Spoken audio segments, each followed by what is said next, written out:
Retour cette semaine sur l'un des événements de l'année en matière de spectacle jeune public en France, le festival Spectacle recommandé, organisé du 17 au 21 janvier. Un festival qui s'est déplacé cette année à Metz, Mézières-les-Messes, Fleuranges et Romba. C'est la 14e édition sous sa forme itinérante, puisque ces rencontres existent maintenant depuis une vingtaine d'années.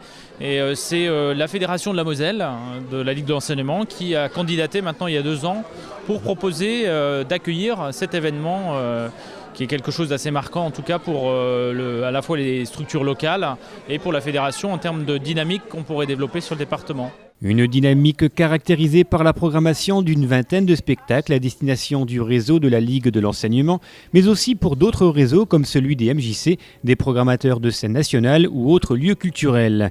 120 programmateurs potentiels étaient donc réunis pendant toute une semaine à la recherche de la perle rare. On va essayer de trouver une programmation qui pourrait rentrer dans mon lieu, qui est un lieu spécifique puisque c'est un lieu qui est une salle des fêtes qu'on prépare à chaque fois. Donc l'idée c'est de trouver des spectacles autonomes, donc spectacles en recommandé, souvent proposent des spectacles comme ceci, donc c'est aussi pour ça que je passe la semaine ici. Voilà. J'attends bien sûr une grande réussite vu l'organisation et la programmation dont on s'est tous chargés, et j'espère aussi faire découvrir plein de choses donc, à tous les participants. Car moi-même et je pense aussi mes collègues en découvriront, donc j'espère que ce sera le cas pour tout le monde. Et à Romba, 2 spectacles étaient proposés. L'un à la Maison de l'Enfance, un petit être innocent qui, traversant un endroit, et l'autre à l'Espace culturel. 2 spectacles totalement différents.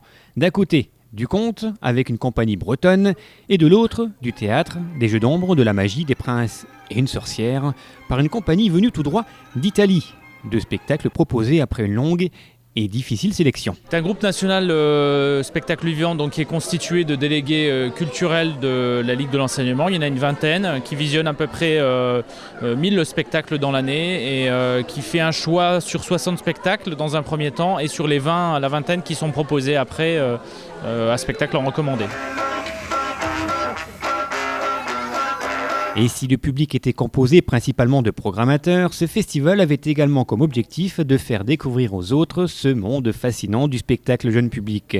Car si à Romba nous avons l'habitude avec le Môme Théâtre d'accueillir ce genre de spectacle, dans d'autres coins de notre région et même dans toute la France, la programmation jeune public reste encore quelque chose de très marginal. En fait, avec les autres professionnels de la fédération départementale des MJC, on est sur un axe en fait de se former ensemble et de découvrir un petit peu le spectacle vivant pour jeune public, et donc c'est le but de notre venue ici. Mais surtout déjà pour acquérir un petit peu un regard de spectateur et notamment un petit peu plus aiguisé en termes de programmation. Donc effectivement un des buts un petit peu plus loin, c'est effectivement de voir si oui ou non des pièces nous plaisent en tant que professionnels et de voir comment sur les territoires, en lien avec les associations et les villages, on peut peut-être les programmer. Petit chaperon rouge, dirent les femmes.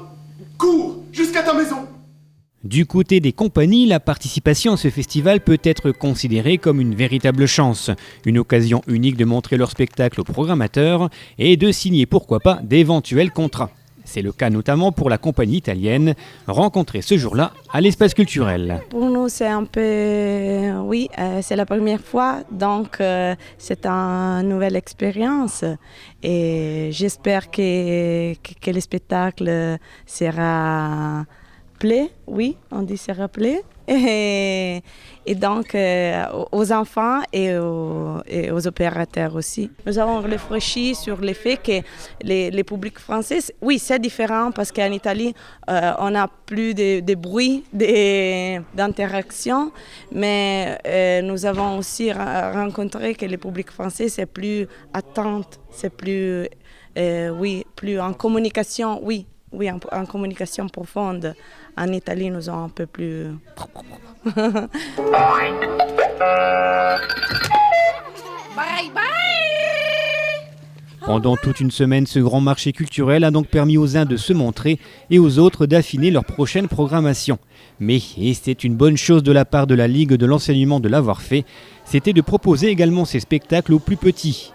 Car le meilleur programmateur du monde ne pourra jamais remplacer le rire et les pleurs d'un enfant. Un enfant finalement bien mieux placé que quiconque pour juger la qualité et la réussite d'un spectacle. Et petit clin d'œil pour finir, parmi les 20 compagnies présentes dans ce festival, l'une d'elles était rombasienne. La Compagnie des Eaux et Môme Théâtre a présenté son spectacle Les Pompes Funestes à l'Arsenal de Metz, devant un public, paraît-il, impressionné. Vous venez d'avoir